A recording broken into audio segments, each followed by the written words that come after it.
If you have a question for Keri, go ahead and press the raise hand button. We will start with Steve. Your line is live.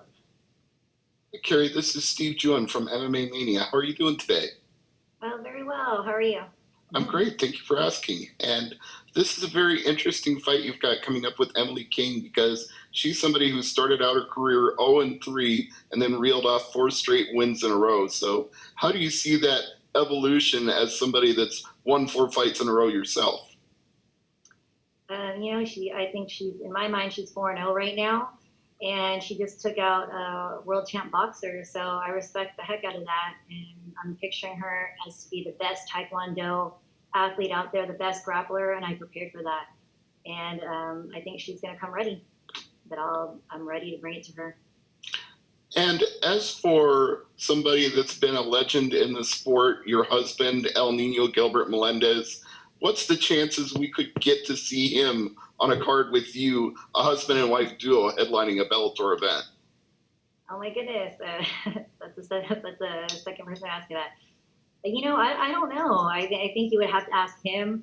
Right now, when we've discussed it, if we didn't have a daughter, it would be easy. But we have a daughter, so it's a little bit difficult. One of us has to give more attention to our daughter. But money talks, and if Bellator wants to make that happen, we'd be down. All right, we'd be down too. Thank you, Keri. All right, we'll go to Luis. Hey, you hear me? It's a little choppy, but yeah. Hi, we can't see a lot of strawweight fighters in Bellator. Do you think you deserve be the first strawweight champion of Bellator? I would like Scott Coker to bring in a tournament, and I would really like to prove that I can be the strawweight champion. But if he doesn't want to do that, this is my last fight on my contract, and I'm ready to move up to 125. I think I can bang with the whole division there, and just let me get in my 125 body, and I'll be ready to make some action happen in that, in that division. Staying with Bellator. Thank you. All right, Simon. Hey, Keri, how's it going today? Very well, thank you. Sí, me agarraste muy desprevenido. We all good? Yeah, sorry about that. You're good. So you're originally scheduled to fight Emily a little while ago. What improvements have you made since you were originally supposed to fight Emily? I'm always improving. Of course, she's been in the back of my mind knowing that I was going to fight her, but just generally improving on my game, even my mental game at home with Gilbert, discussing, analyzing fights together. We're always all about it. So I think I'm always evolving. But like I pictured Emily to be the best Southpaw Taekwondo person there was out there, the best grappler, being able to push me against the cage. If I did get taken down, getting back up, finishing her on top, on bottom, through any strike that I want. But I made her out to be this monster, so I can really, really prepare for her. Perfect. I appreciate the time and best of luck. All right, we will go to Jim Barcelona. Your line is live. Yeah, thank you. Gilbert and yourself, I'm wondering, how much time do you guys take not talk about fighting? Is there a time where you guys are like, okay, you know what? We have the child, let's do something, whatever. We're not going to talk about fighting, because you're both fighters and you're both so into it. It's pretty hard in the Melendez household not to talk about fighting.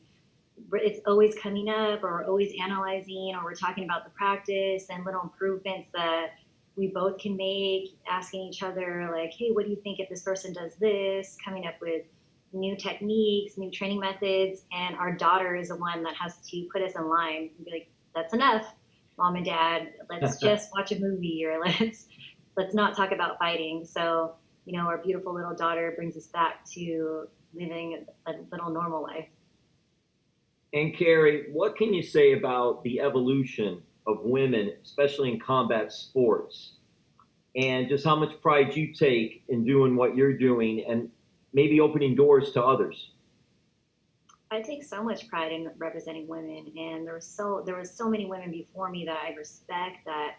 Wow, they've really done a wonderful job. And I have a young daughter, a 10-year-old daughter, who looks up to her mother, who does this, who just is such a fan of me and who motivates me to do better and to really represent well for the women. So I'm lucky to be a part of, helping develop women's MMA, and just all the women before me. I respect them so much, who did it for pennies. There was no media for them, so they really paved the way. And I'm lucky to be in the middle of it, and hoping that just in case my daughter wants to fight, that she can really, really make a living off it.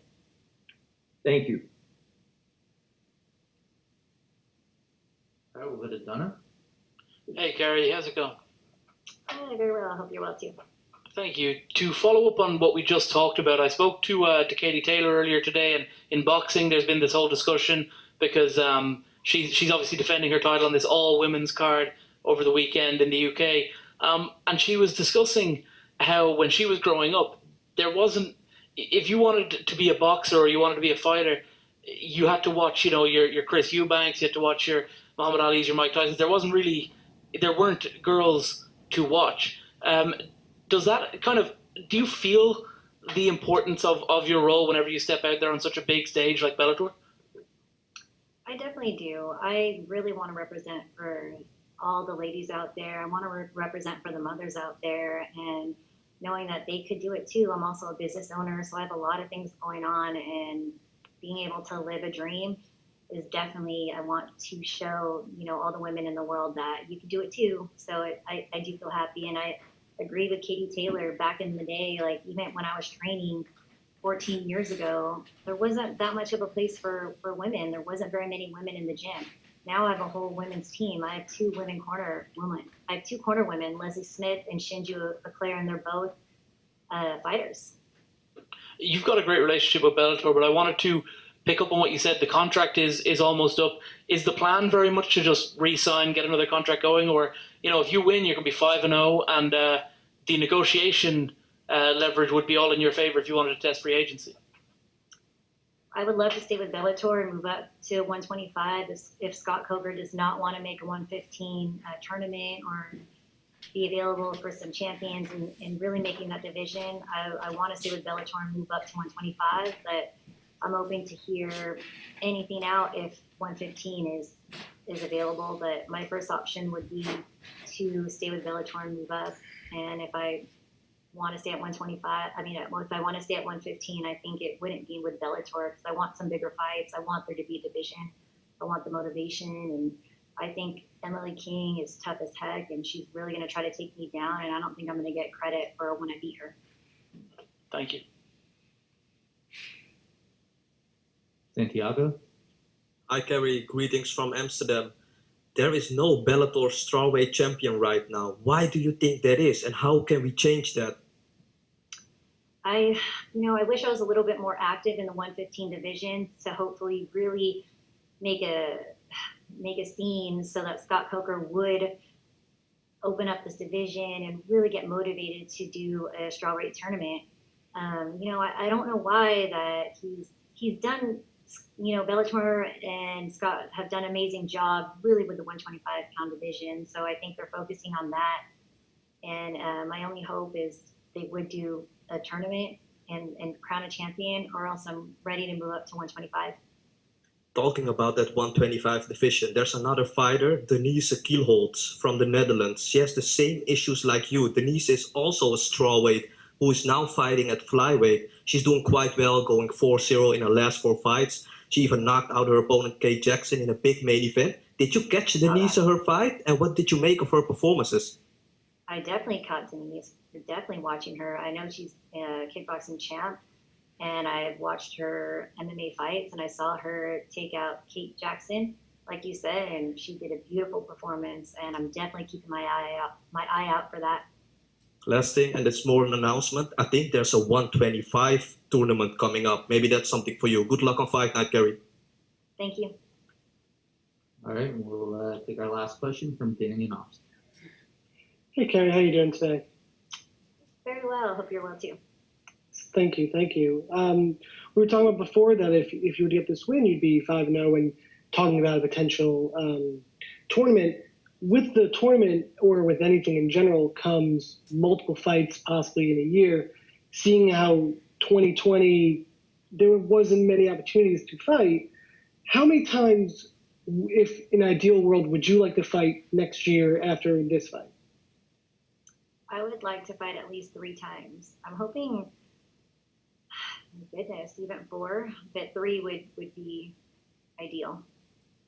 Is there any training involved that you would need to work on, depending on the opponent, I'm sure, and weight class as well? Do you think that would be a definite factor in how many fights you take?